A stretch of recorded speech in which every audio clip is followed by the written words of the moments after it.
Either you're gonna make it in life or you're not gonna make it in life. Check the records. Anybody that's using drugs, they're down and out, or they're dead.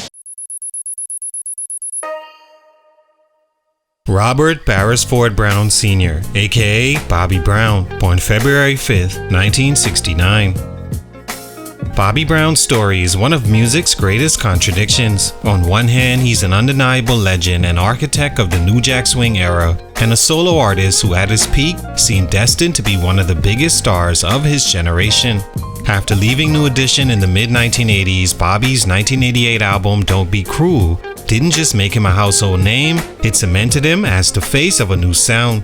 The album sold more than 12 million copies worldwide, produced 5 top 10 singles, and pushed R&B to the forefront of pop culture in a way few artists ever could. With his stage presence, dancing, charisma, and aggressive yet soulful voice, he had the tools to carry an entire generation of music into the next era. At just 19, it looked like Brown could grow into the kind of cultural force reserved for music's all-time greats, joining conversations about where black music was headed next. But Bobby Brown isn't remembered that way. When you say his name today, most people don't immediately think of Every Little Step or My Prerogative. They don't think about his role in bringing street sensibilities to polished R&B. Instead, they think of Scandal. They think of mugshots, drug abuse, reality TV meltdowns, and his toxic, very public marriage to Whitney Houston. They think of the chaos, not the music. His story became less about the groundbreaking artist who shifted the sound of black music and more about the man who lived too hard, too fast, and too publicly, becoming infamous for controversy instead of remembered for influence. The truth is, Bobby Brown was one of the few artists who truly had it all. The talent, the hits, the looks, the confidence, and the cultural momentum to dominate music for decades. He even followed Don't Be Cruel with another multi-platinum album in 1992, but would never touch the heights of his early 20s again.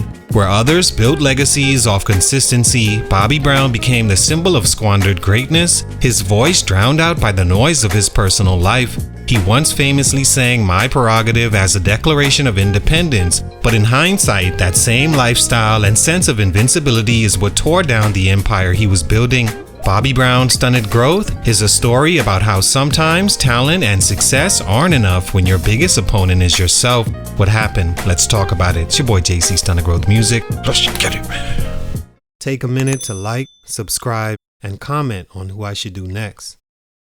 Bobby Brown is a singer and entertainer from Boston, Massachusetts. Born in 1969, he grew up in the Orchard Park projects in Roxbury, a tough environment that fueled both his edge and ambition. At just 9 years old, he began performing with childhood friends Ricky Bell and Michael Bivins in what would soon become the group New Edition. By the early 1980s, New Edition had emerged as one of the most successful R&B acts of the decade, breaking through with their debut hit Candy Girl in 1983.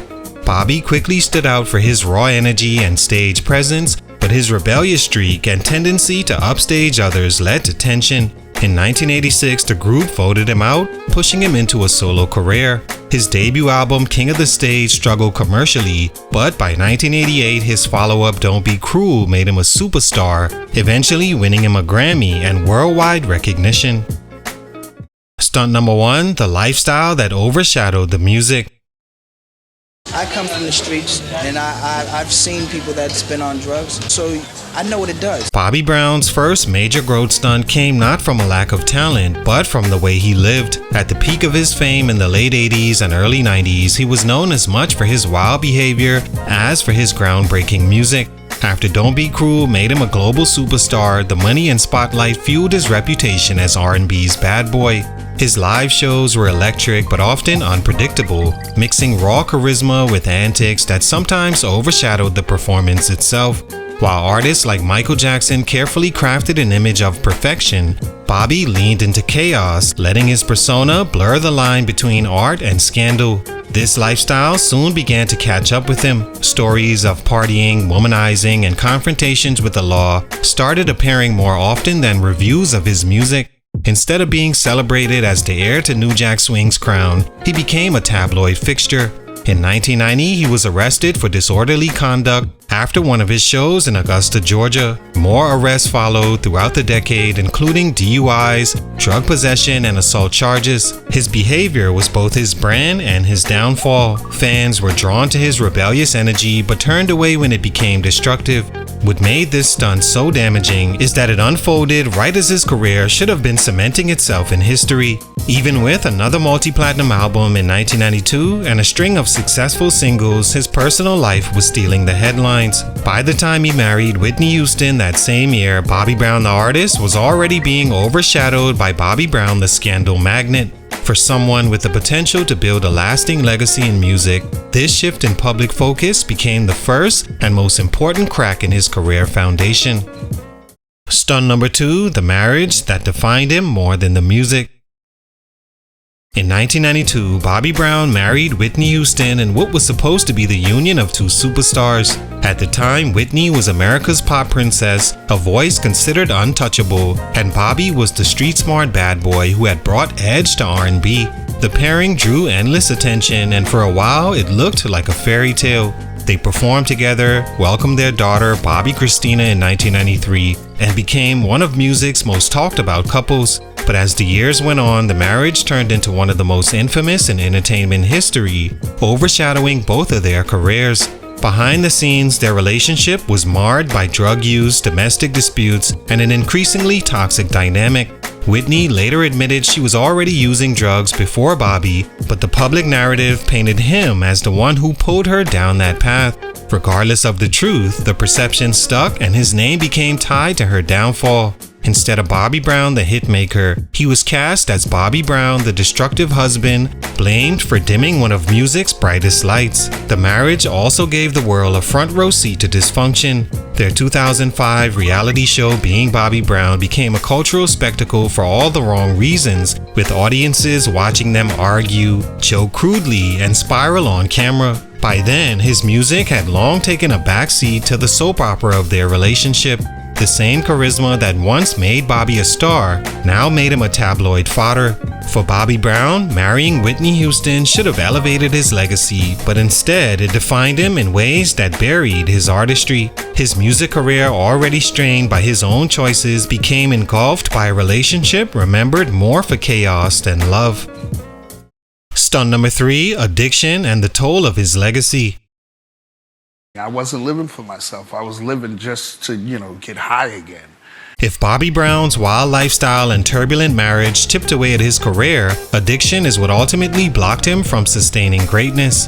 From the late 1980s onward, drugs and alcohol were a constant presence in his life, and over time, they consumed the focus that should have gone into maintaining his artistry. Cocaine, marijuana, and alcohol abuse not only damaged his voice and health, but also his reliability as a performer. Concert cancellations, erratic public appearances, and frequent run-ins with the law became more common than new hit records. By the late 1990s into the 2000s, Brown's music output slowed to a trickle. While he occasionally released singles and still performed live, the consistency that built legends in R&B simply wasn't there. His '97 album Forever was a commercial failure, selling poorly and receiving almost no radio play.